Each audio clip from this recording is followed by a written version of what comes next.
सुंदर, अप्रतिम, मनमोहक सौभाग्य अलंकार मंगळसूत्र महोत्सव 100% जीएसटी फ्री. मयूर अलंकार, सराफ बाजार आणि गंगापूर रोड, नाशिक. ताज्या बातम्यांसाठी नाशिक न्यूजच्या YouTube चॅनलला सबस्क्राइब करा आणि बेल आयकॉनला प्रेस करा.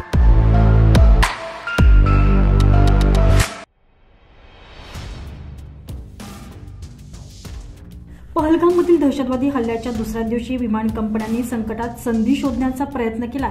एरवी सरासरी 8 ते 15 हजारांपर्यंत असलेले श्रीनगर ते मुंबई विमान तिकीट बुधवारी तब्बल 55,000 रुपयांपर्यंत वाढवण्यात आले.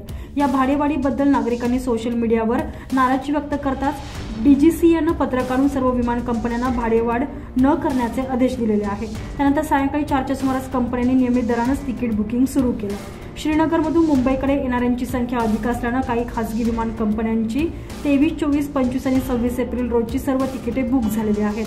दहशतवादी हल्ल्यानंतर बहुतांश पर्यटकांनी पुढील पर्यटन सोडून तातडीनं आपापल्या गावी परतण्याचं नियोजन केलंय. त्यामुळे विमान सेवेवर देखील ताण आलाय. अचानक श्रीनगर ते मुंबई बुकिंगसाठी पर्यटकांच्या उड्या पडू लागताच विमान कंपन्यांनीही अव्वाच्या सव्वा भाडेवाढ केली.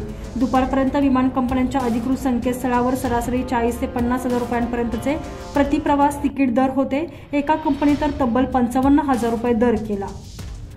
याबाबत नागरिकांनी सोशल मीडियावर संताप व्यक्त करायला सुरुवात केली. त्यानंतर डीजीसीएनं सर्व विमान कंपन्यांसाठी एक पत्र जारी करत काही सूचना केल्या. त्यामध्ये भाडेवाढ करू नये, तसेच तिकीट रद्द किंवा रिशेड्युलिंगसाठी शुल्क आकारू नये, विमानांची उड्डाणे वाढवावीत असं या पत्रामध्ये म्हटलंय. त्यानंतर विमान कंपन्या ताळ्यावर आल्या आणि भाडेवाढ मागे घेतली. Bureau report, Nashik news, Nashik.